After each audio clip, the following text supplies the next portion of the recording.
Meus irmãos, abra a palavra de Deus em Gênesis, capítulo 3. Mas a serpente mais sagaz que todos os animais selváticos que o Senhor Deus tinha feito, disse à mulher: é assim que Deus disse, não comereis de toda árvore do jardim? Respondeu-lhe a mulher: do fruto das árvores do jardim podemos comer, mas do fruto da árvore que está no meio do jardim, disse Deus, dele não comereis, nem tocareis nele, para que não morrais. Então a serpente disse à mulher: é certo que não morrereis, porque Deus sabe que no dia em que dele comerdes, se vos abrirão os olhos, e como Deus sereis conhecedores do bem e do mal. Vendo a mulher que a árvore era boa para se comer, agradável aos olhos, e a árvore desejável para dar entendimento, tomou-lhe do fruto e comeu, e deu também ao marido, e ele comeu. Abriram-se-lhe então os olhos de ambos, e percebendo que estavam nus, coseram folhas de figueira e fizeram cintas para si. Quando ouviram a voz do Senhor Deus, que andava no jardim pela viração do dia, esconderam-se da presença do Senhor Deus, o homem e sua mulher, por entre as árvores do jardim. E chamou o Senhor Deus ao homem e lhe perguntou: onde estás? Ele respondeu: ouvi a tua voz no jardim, porque estava nu, tive medo e me escondi. Perguntou-lhe Deus: quem te fez saber que estavas nu? Comeste da árvore de que te ordenei que não comesses? Então disse o homem: a mulher que me deste por esposa, ela me deu da árvore e eu comi. Disse o Senhor Deus à mulher: que é isso que fizeste? Respondeu a mulher: a serpente me enganou e eu comi. Então o Senhor Deus disse à serpente: visto que isso fizeste, maldita és entre todos os animais domésticos e entre todos os animais selváticos, rastejarás sobre o teu ventre e comerás pó todos os dias da tua vida. Porém, inimizade entre ti e a mulher, entre a tua descendência e o seu descendente. Este te ferirá a cabeça e tu lhe ferirás o calcanhar. E a mulher disse: multiplicarei sobremodo os sofrimentos da tua gravidez. Em meio de dores darás à luz filhos. O teu desejo será para o teu marido, e ele te governará. E a Adão disse: visto que atendeste à voz de tua mulher, e comeste da árvore que eu te ordenara não comesses, maldita é a terra por tua causa, em fadigas obterás dela o sustento durante os dias de tua vida. Ela produzirá também cardos e abrolhos, e tu comerás a erva do campo.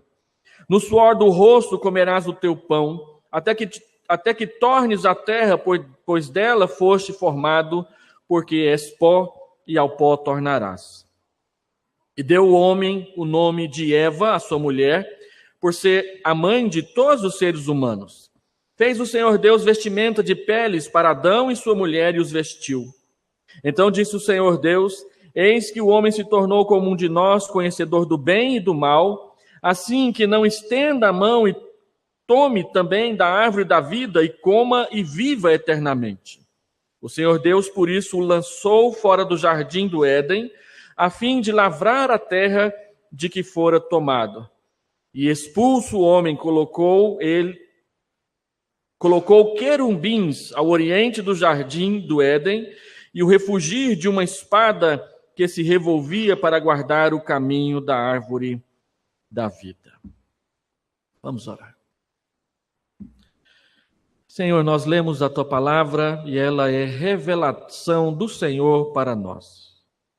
Ela explica e ensina e revela por que nós somos pecadores e como nos envolvemos nessa situação.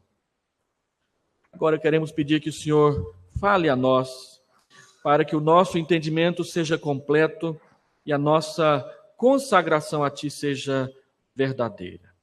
Nós pedimos essas coisas em nome de Jesus. Amém.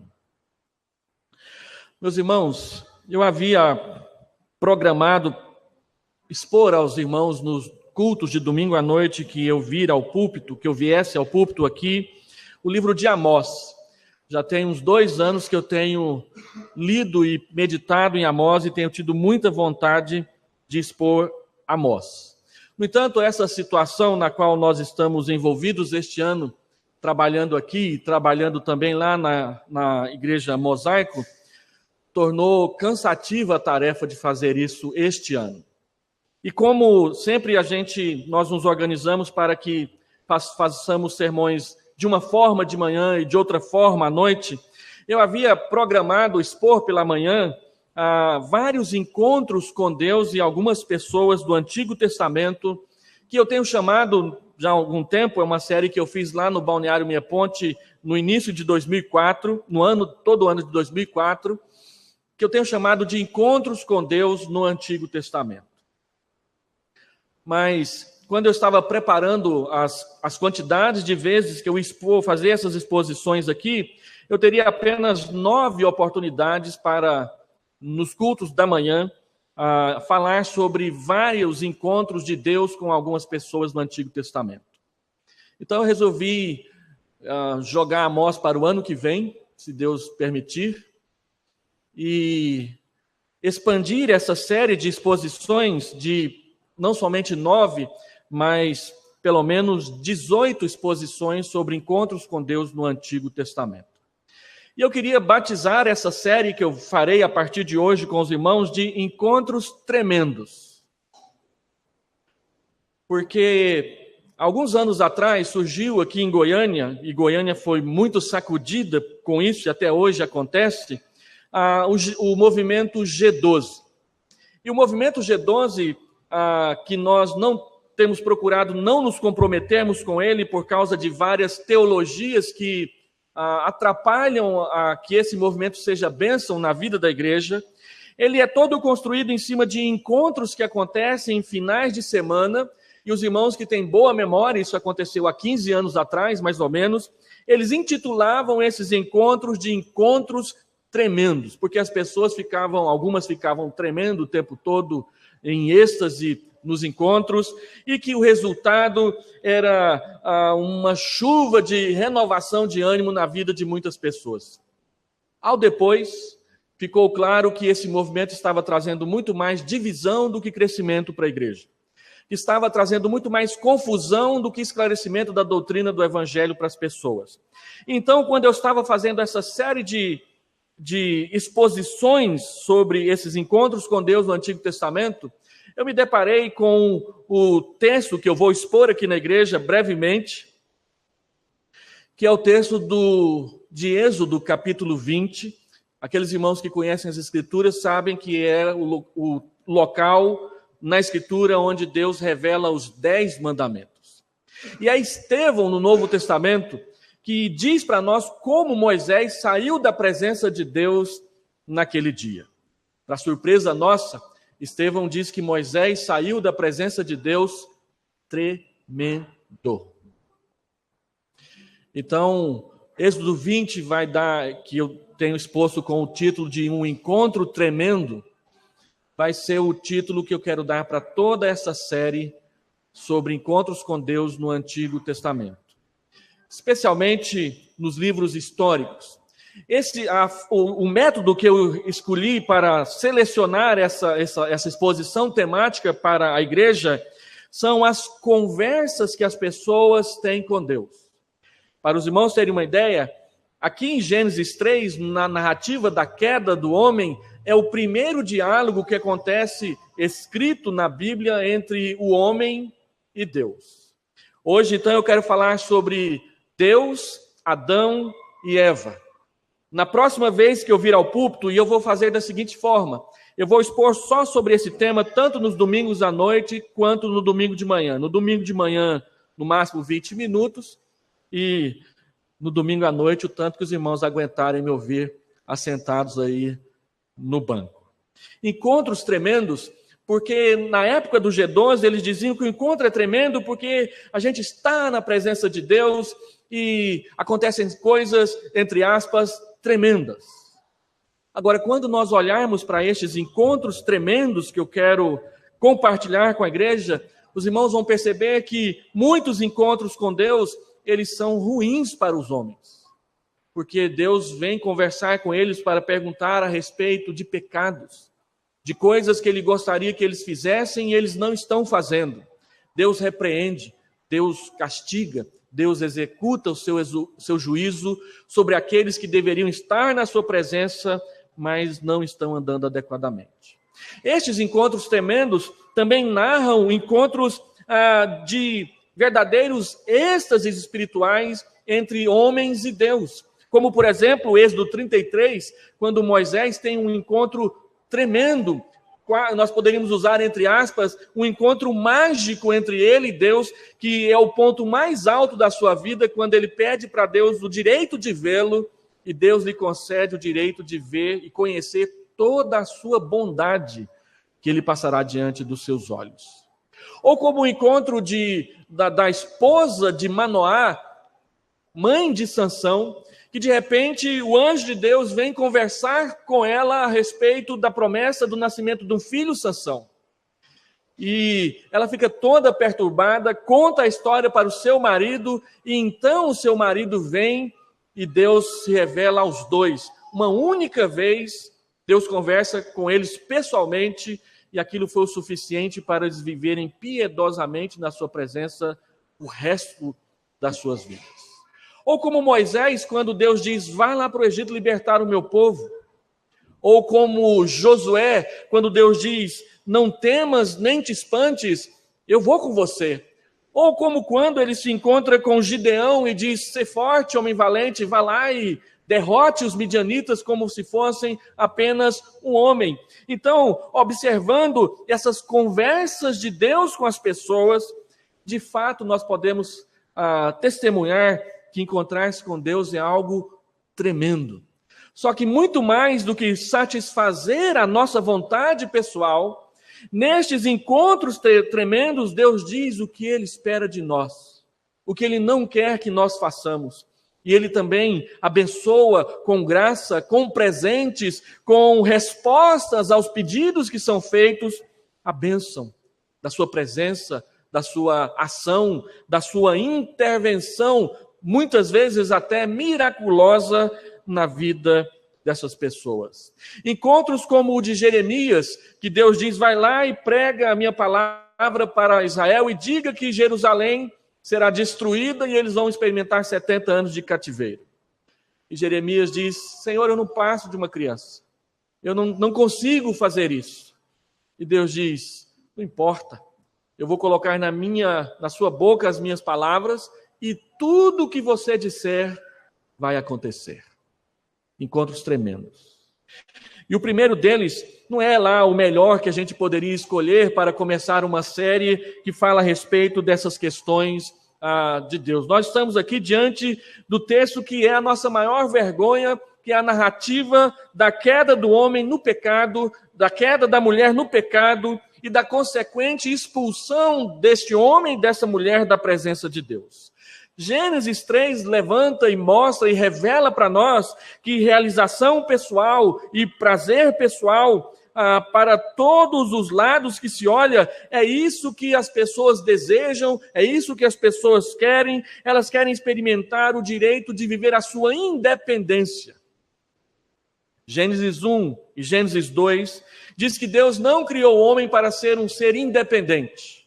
A principal prova disso é exatamente que o homem é um ser criado por Deus, ele é objeto da estratégia, do planejamento, da criatividade e do amor de Deus para com a sua atividade criadora. Deus criou o homem para que o homem dependesse dele. Deus criou a mulher para que a mulher dependesse dele, para compartilhar com eles a sua vontade e o seu projeto eterno. No entanto, nós vivemos num mundo que, após a queda do homem no pecado, é um mundo que vive em rebelião contra Deus.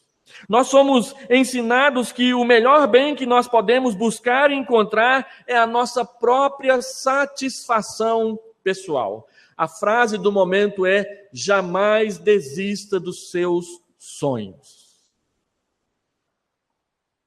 No entanto, as pessoas que falam para nós não desistirmos dos nossos sonhos ignoram que nós somos pecadores, que nós vivemos num mundo que é caído no pecado e que é vendido pelo pecado. E de repente, nós vemos pessoas sonhando muitas coisas egoístas, medonhas, malvadas, que não levam o próximo em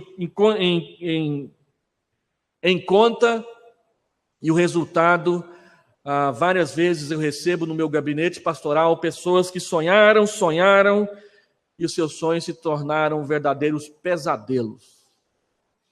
Porque foram todos desejados, construídos, arquitetados e planejados longe da obediência e da dependência de Deus e do Senhor.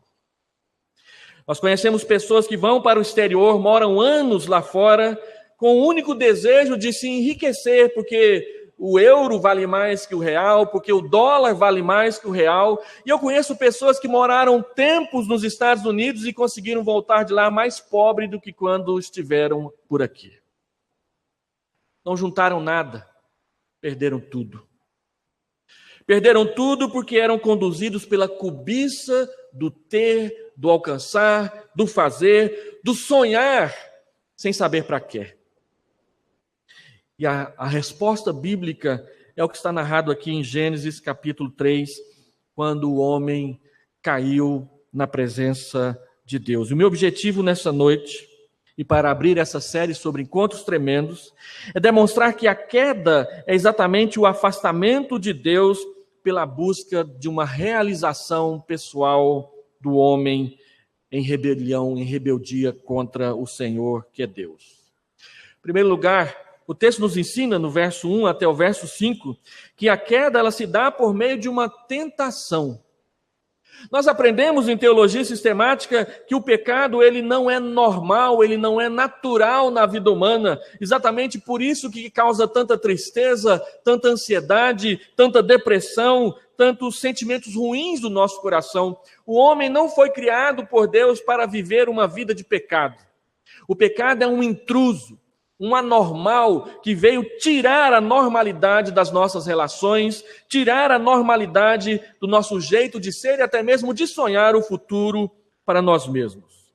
E o texto então diz que Satanás usa de um animal ali do bosque uma serpente. A serpente não era somente uma prefiguração simbólica, uma metáfora, uma ilustração, um simbolismo de como que Satanás fez. De fato, ele usou esse animal. Nós cremos que Gênesis 3, assim como todo o livro de Gênesis, ele é literal no que diz respeito à história que ele conta. Nós cremos que Adão e Eva, o primeiro homem e a primeira mulher, existiram e andaram de fato nessa terra. E tudo isso que a Escritura diz, até de Gênesis 1 até Gênesis 11, a respeito dos primeiros movimentos do homem na terra, tudo aconteceu do jeito que está escrito aqui. Mas também não pode deixar passar barato na nossa mente que, embora a serpente seja um instrumento da tentação, é Satanás, o diabo que compõe as palavras, escolhe a maneira, estabelece os métodos. A Escritura diz que o verdadeiro tentador não é a cobra, não é a serpente, não é a naja, nem a anaconda, é Satanás. E aí a Escritura nos diz várias vezes, os irmãos já conhecem os textos, 1 João capítulo 3, versículo 8, o diabo é aquele que vive pecando desde o princípio, desde a época da sua própria criação. Apocalipse, capítulo 12, versículo 9, um texto que o reverendo James vai expor aqui na sua caminhada pelo livro de Apocalipse durante este ano, nos seus sermões. Ele é a antiga serpente, o sedutor de todo mundo. E João, capítulo 8, versículo 44, que é o texto que mais nos interessa, ele é o pai da mentira. Ele jamais se firmou na verdade, porque nele não há verdade. Então, quando Satanás se aproxima da mulher e através dela chega ao homem também, ele traz como conteúdo da sua tentação uma mentira. E a mentira está estampada nessa primeira pergunta que Satanás faz para Eva: é isso mesmo que Deus disse? O conteúdo da tentação foi uma mentira. O objetivo da tentação é o engano. O método da tentação é a sedução. Iludir por meio de despertar desejos que não deveriam ser despertados no nosso coração. E o fim da tentação é nos afastar de Deus. Como que Satanás constrói essa tentação? Primeiro, ele coloca em dúvida a palavra de Deus, versículo 1, a serpente mais sagaz que todos os animais selváticos que o Senhor tinha feito, ela diz à mulher, é assim que Deus disse, não comereis de toda a árvore do jardim? Ela omite aquela cláusula de, dessa árvore do conhecimento do bem e do mal, não devereis comer. Então, Satanás testa o conhecimento bíblico de Eva. Ela questiona, coloca em dúvida se Eva de fato compreendeu a instrução que Deus havia dito. E a resposta de Eva contém um exagero e um acréscimo àquilo que Deus não havia dito. Deus disse que não era para comer da árvore. E Eva, conversando com o diabo, ela diz, não é nem para tocar. E quando ela faz um acréscimo à palavra de Deus, Satanás percebe que ele tem uma porta aberta para nos levar e levar a mulher para o mundo da confusão e da dúvida. Essa é a grande questão que nós labutamos na nossa vida. Quando nós não entendemos, não compreendemos e não memorizamos adequadamente a palavra de Deus, nós corremos o risco de aumentar e diminuir as coisas que Deus diz. E é nessa hora que Satanás percebe que ele tem acesso ao nosso coração para poder nos ludibriar e para poder nos enganar com a sedução da mentira do pecado.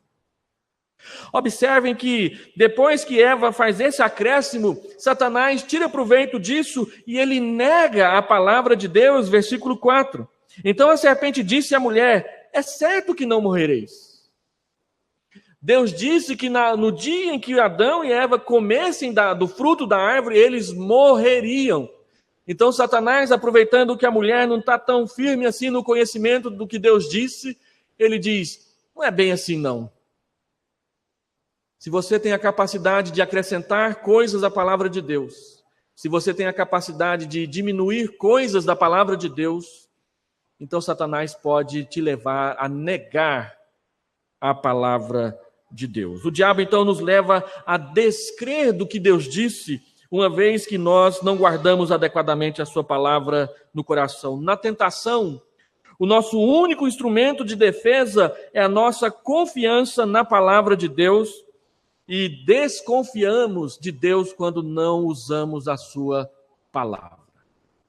Dietrich Bonhoeffer, num livro bem fininho chamado Tentação, Dietrich Bonhoeffer é um pastor luterano que viveu na época da Segunda Guerra Mundial, ele diz que ele define tentação como aquele momento em que Deus deixa Satanás aproximar-se de nós e ele permite que o único instrumento de defesa que nós possamos usar, ou que nós podemos usar contra Satanás, é a Escritura Sagrada. E nesse livreto de Dietrich Bonhoeffer, ele comenta, a partir de Mateus 4, que é o texto que fala da tentação de Jesus, como que Jesus foi tentado e não caiu e não foi ludibriado por Satanás. É fácil perceber que para cada uma das 3 tentações que Satanás faz, e a Bíblia registra ali em Mateus 4 e também Lucas 4, o Senhor Jesus responde a cada uma delas usando as Escrituras. Ele diz, para cada tentação a resposta é, está escrito. É um detalhe de menor importância que o Senhor Jesus usa apenas o livro de Deuteronômio. As 3 respostas de Jesus são encontradas no livro de Deuteronômio. O Senhor Jesus, ele não ousa sair fora das Escrituras Sagradas para combater a Satanás. A Bíblia diz que a humanidade de Jesus é perfeita, é plena, e sendo a sua humanidade perfeita e plena, ele estava sujeito à tentação, assim como nós estamos sujeitos à tentação. Só que ele não cai, ele não caiu. Ele venceu a tentação e ele mostrou para nós que a única forma que nós podemos usar para vencer a tentação é nos apegar à palavra que nós devemos guardar no nosso coração. Mas Eva não fez isso.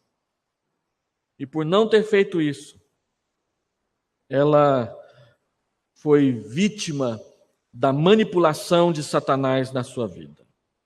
Depois que Satanás coloca dúvida sobre a palavra, depois que ele frontalmente nega a palavra, então, por último, ele perverte a palavra. Versículo 5, ele diz: porque Deus sabe que no dia em que dele comerdes, se vos abrirão os olhos e, como Deus, sereis conhecedores do bem e do mal.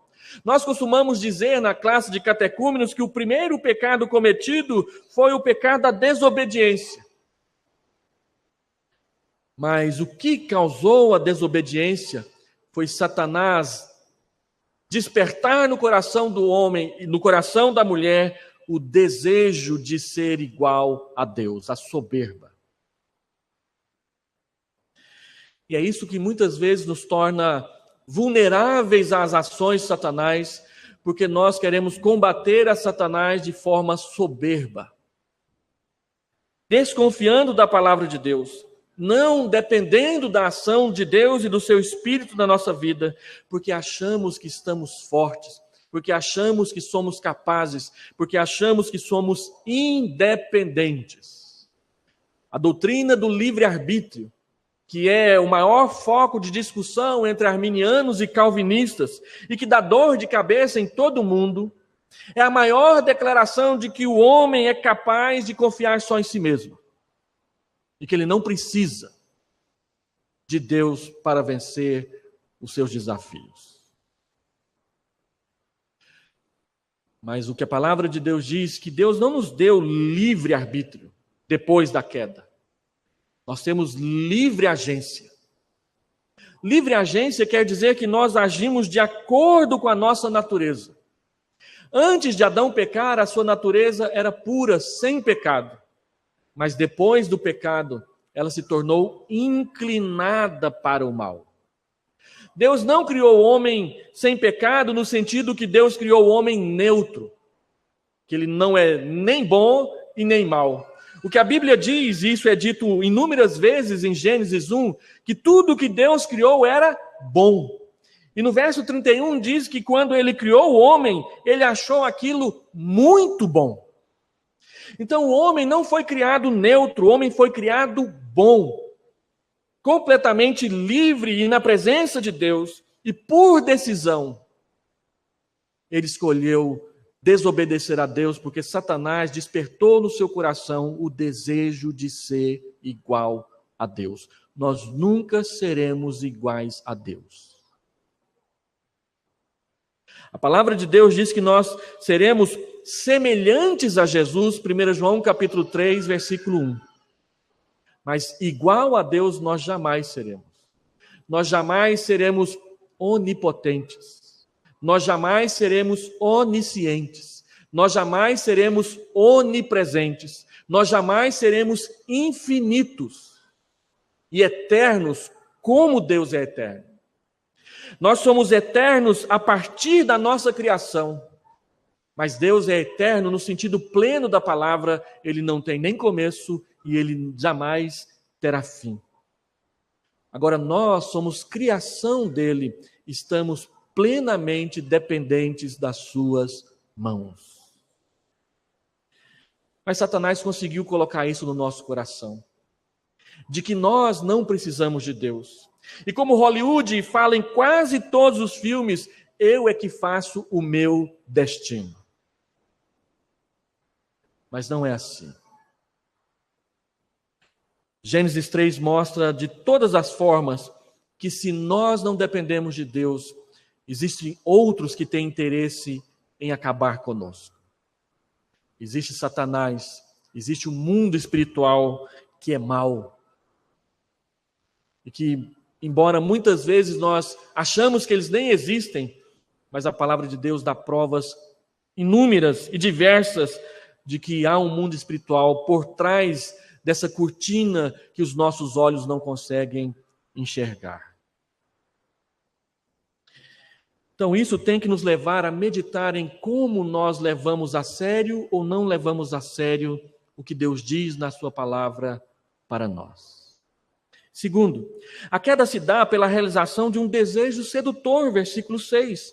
Vendo a mulher que a árvore era boa para se comer, agradável aos olhos e árvore desejável para dar entendimento, tomou do fruto e comeu.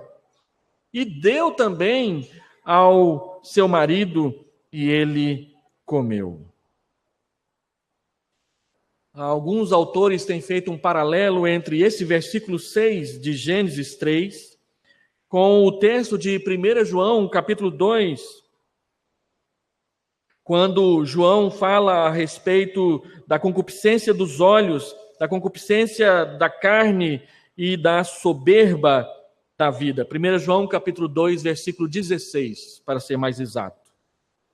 O texto diz que a árvore era boa para se comer, e João fala da concupiscência do mundo, aquilo que está à nossa disposição no mundo. O texto diz que a árvore era agradável aos olhos, e João fala da concupiscência dos olhos. Concupiscência é uma palavra antiga que quer dizer um desejo incontrolável.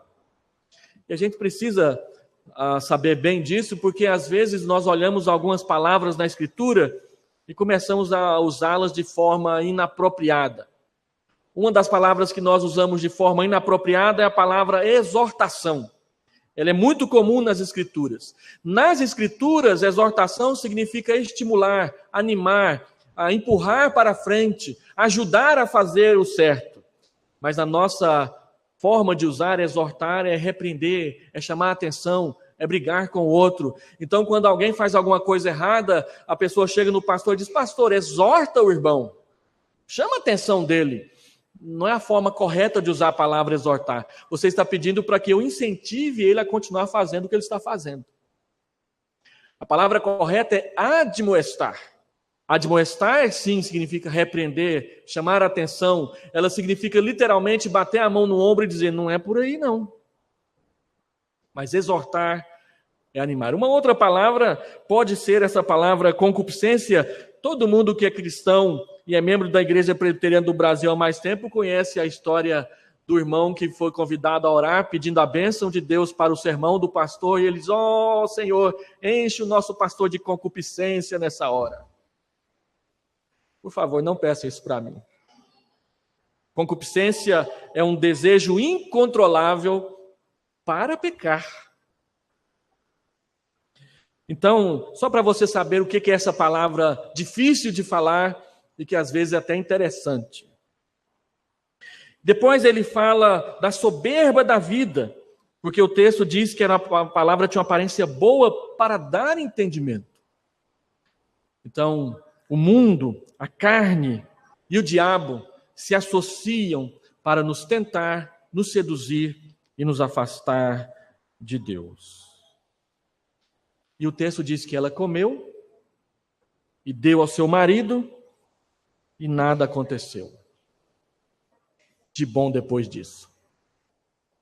1 Timóteo, capítulo 2, verso 14, Paulo diz que Eva, a mulher, foi enganada. Adão não. Adão, quando comeu do fruto da árvore, ele comeu porque foi servido pela sua esposa. Isso não quer dizer que ele ficou sem pecado, pois o pecado só foi concretizado definitivamente quando os dois, homem e mulher, comeram do fruto da árvore do conhecimento do bem e do mal. Eu ouvi um sermão uma vez de um pastor lá em Anápolis, dizendo que essa história da queda é a história romântica mais bonita de todas as histórias que existem, melhor até do que Romeu e Julieta. Porque Adão não tinha nada de pecado no seu coração e decidiu se unir à sua mulher para ela não ser castigada por Deus sozinho. Olha só onde que a nossa criatividade vai. Não sei se foi isso que aconteceu, mas o fato é que homem e mulher acabaram entrando juntos na experiência do pecado. E isso tem muito a dizer para nós. Pensando em termos doutrinários, quando o homem experimenta a árvore, o fruto da árvore do conhecimento do bem e do mal, e a sua mulher também. Então, em terceiro lugar, o texto nos ensina que a queda, ela chega no ponto máximo na separação entre o homem e Deus. Falando em termos teológicos, quando o homem come da árvore, ele introduz na história da humanidade uma palavrinha que mexe com o nosso coração, que é a palavra culpa. Algo que nos atormenta muito e que nós, mesmo depois de conhecermos a graça do Senhor Jesus, temos muita dificuldade de lidar com ela. A culpa é demonstrada quando o homem e a mulher então se encontram com Deus. Deus aparece no jardim ali, perto do pôr do sol, e ele chama pelo homem, ele chama pela mulher, eles ouvem a voz de Deus, e em vez de irem em direção a Deus, como eles faziam todos os dias antes disso, eles fogem da presença de Deus, e eles procuram arrumar uma forma de esconder a sua nudez na presença de Deus. Cozer cintas com figueiras era uma forma de tentar esconder o pecado que foi cometido. E a Bíblia chama isso de culpa. Quando nós temos a nossa consciência acusada pelas coisas erradas que fazemos, mas não temos como esconder daquele que é onipresente e onisciente. Diante de Deus, Adão e Eva continuavam nus, mesmo com eles tentando esconder as coisas. O que é culpa? A culpa é o estado que alguém fica depois de ter violado deliberadamente ou não um mandamento estabelecido por uma autoridade a qual ele está sujeito. Por causa da queda, a culpa ela é pessoal e ao mesmo tempo ela é compartilhada. Todos nós nos tornamos culpados na presença de Deus. E cada um de nós é culpado na presença de Deus pelos pecados que comete. A culpa introduziu o conceito de castigo merecido, ou de um pagamento devido, ou mesmo de um pagamento mediante o castigo. O ensino bíblico é que esse pagamento só pode ser feito por um mediador, e o nome dele é Jesus Cristo.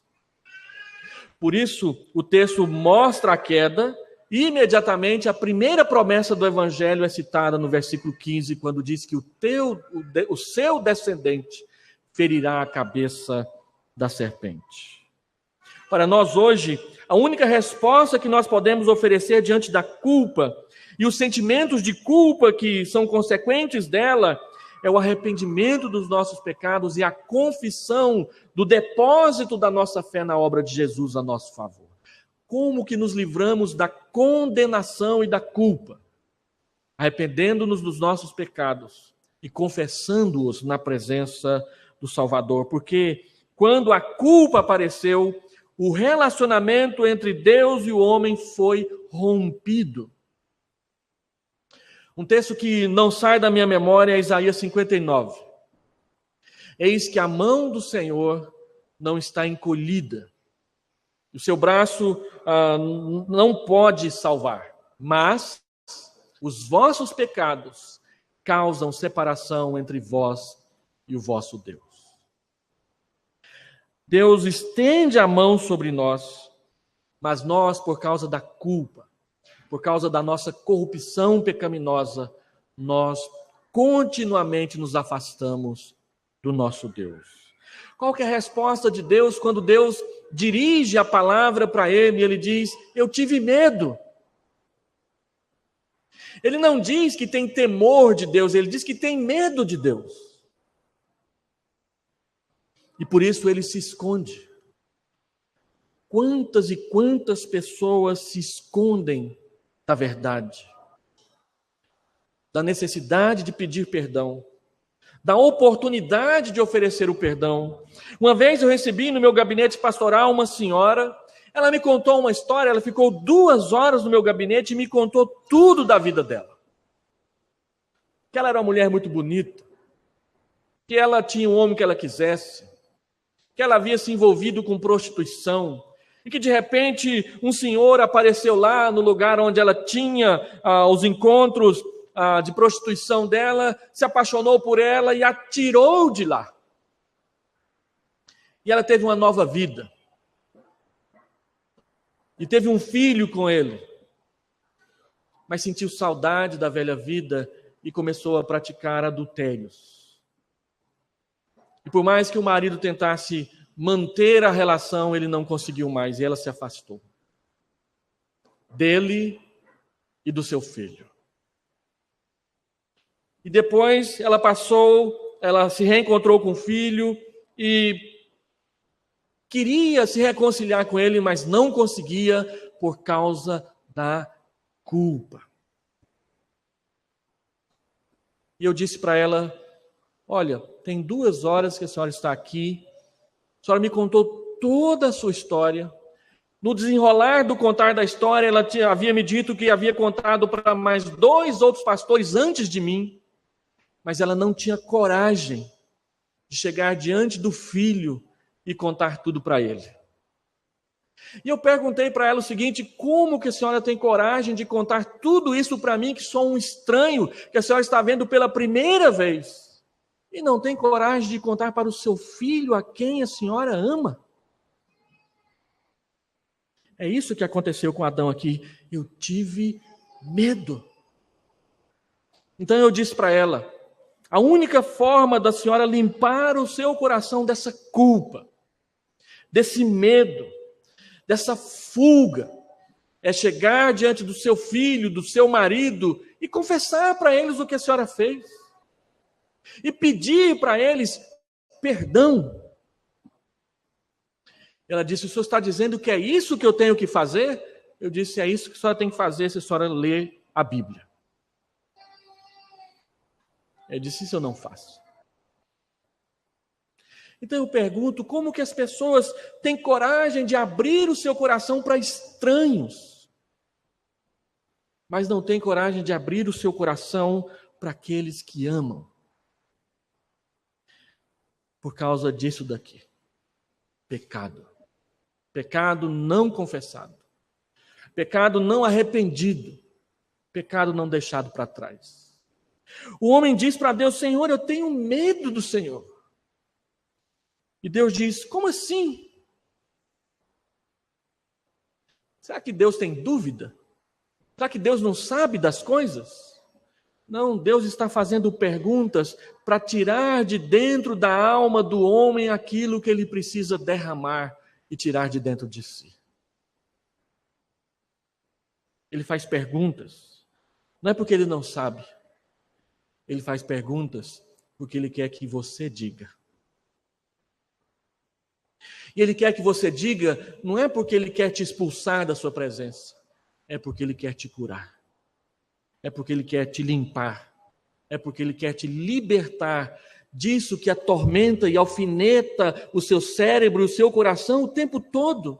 Que não deixa você comer direito, que não deixa você trabalhar direito, que não deixa você amar direito as pessoas com quem você quer se dar bem. E nós ficamos sempre nessa de ter medo e esconder. Então, Deus julga o homem. Sobre a serpente, ele diz que ela será um animal maldito. E que o destino de Satanás é ser esmagado no fim de todas as coisas. Sobre a mulher, ela diz que os seus filhos iriam nascer em meio à dor do parto. E que a subordinação ou a submissão ao marido também tem a ver com o fato de que a mulher ter sido seduzida e caído no primeiro pecado. É interessante quando o texto diz que o desejo da mulher será para com seu marido, não quer dizer simplesmente que ela vai ter que se submeter ao homem, porque isso está na frase seguinte: ele te governará. Uma teóloga judaica interpretou essa frase, o teu desejo será para com o teu marido, aquilo que virou hoje em dia chacota e brincadeira nos programas humorísticos da televisão, que é aquele desejo imenso e intenso das mulheres quererem mudar continuamente os seus esposos e mandar neles. Muitos casamentos vão para o brejo, porque a mulher quer dominar o seu marido. E eu vi isso claramente numa palestra, uma vez dada numa igreja que eu pastoreei. Nós convidamos uma mulher para falar sobre a submissão da esposa ao marido, e ela veio com uma conversa mais ou menos assim: irmãs, Submissão é inteligência. Olha, se você fizer tudo para o seu marido, você coloca ele aqui. E eu tive que ouvir aquilo numa igreja que eu pastoreava. Essa é a teologia do mundo. Agrade o seu marido para você controlá-lo. Essa não é a teologia das Escrituras. A teologia da Escritura é que uma vez que o marido ama a esposa e a esposa ama o marido, ambos se submeterão um ao outro no cumprimento das suas funções e tarefas dadas por Deus. Dizem até nos encontros de casais uma piadinha que a gente guarda de tão bobinha que ela é. Diz que os homens se casam com as mulheres desejando que elas nunca mudem, e elas mudam. Que envelhece, engorda, o cabelo muda de cor, essas coisas todas, elas mudam. E as mulheres se casam com os maridos tentando mudar eles, e eles nunca mudam, continuam teimosos, deixando a sala suja, a roupa fora do lugar e essas coisas todas. Não é isso que a Bíblia ensina.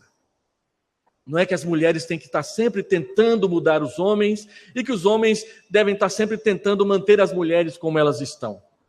É que eles devem andar juntos, obedecendo, em primeiro lugar, a palavra de Deus. A terra é amaldiçoada por causa do homem, e o homem não terá tanto prazer no seu trabalho.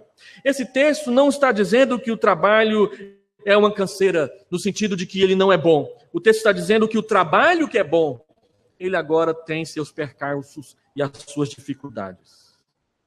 O homem experimentará a morte física. Ele vai envelhecer e morrer. E ele vai experimentar também a morte espiritual, que é a verdadeira morte, porque Deus os expulsa da sua presença, coloca querubins e espadas flamejantes na entrada do jardim, para que o homem, uma vez pecador, não coma da árvore da vida e se torne um eterno pecador. O ato de Deus expulsar o homem da sua presença, embora seja castigo, também ele é, conforme a gente diz em teologia, diminuído, eufemizado, mitigado com o fato de que Deus não quer que o pecado seja perpetuado na nossa vida. A árvore da vida era para perpetuar as coisas. Quando formos morar lá no céu, e Apocalipse 21 e 22 fala isso, nós vamos poder chegar lá na árvore, colher dos seus frutos e comer deles. Mas em pecado não. Então, o ato de Deus expulsar o homem da presença dele é um ato de misericórdia para não permitir que o pecado cometido se perpetue.